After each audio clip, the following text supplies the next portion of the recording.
Narito mga kaswerte ang ating paya at sumada para sa Petsada, December 20, araw po ito ng Sabado. Ang ating paya at sumada ay via STL at Lotto na pwedeng tayaan all nations. Pakititigan mabuti at baka mga numerong iyong inaalagaan o palaging tinatayaan inandiyan sa post ko ngayon. Narito ang ating mga rumble numbers, isa-isahin natin mga kaswerte, 34, 7, 25, 32, 21, 14, 19, 12, 23, 1 at 5.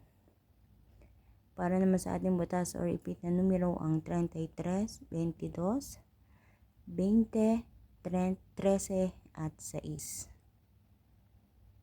Meron din tayong lucky pompiyang mga kaswerte. Kung hindi pa lumalabas ang pompiyang dyan sa inyong lugar, pwede nyo subukan ang ating lucky pompiyang 77, 32, 32.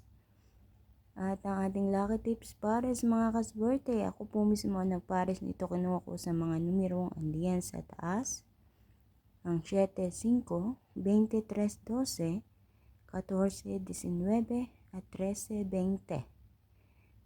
Kung napupusuan mo ang isa sa mga pares na yan at gusto mong tayaan, sige lang mga kaswerte.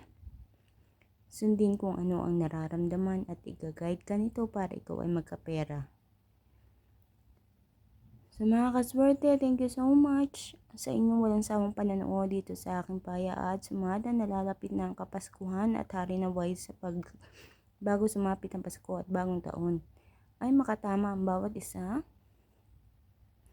I just want to say thank you also sa mga kaswerte natin mahilig mag-share ng aking mga ipinapost, lalo ng ating paya at sumada. Maraming salamat sa inyong pag-share mga kaswerte. Please don't forget to share po palagi. Don't forget to like at i-click ang subscribe at follow button para updated po kayo sa lahat ng mga ina-upload natin dito sa ating page or sa YouTube channel. Sa mga kaswerte, kayo na po ang bahalang dumiskarte. Piliin ang mga numerong sa tingin mo hindi pa tumatama or lumalabas yan sa inyong lugar. Good luck po sa inyong lahat. Naway sa pamamagitan ng mga numerong ito ay mapagkalooban kayo ng kaswertihan sa kaperahan. So hanggang sa susunod nating paya at sumada, mag-iingat po ang lahat. Kita-kits po tayo. God bless everyone. Bye-bye po.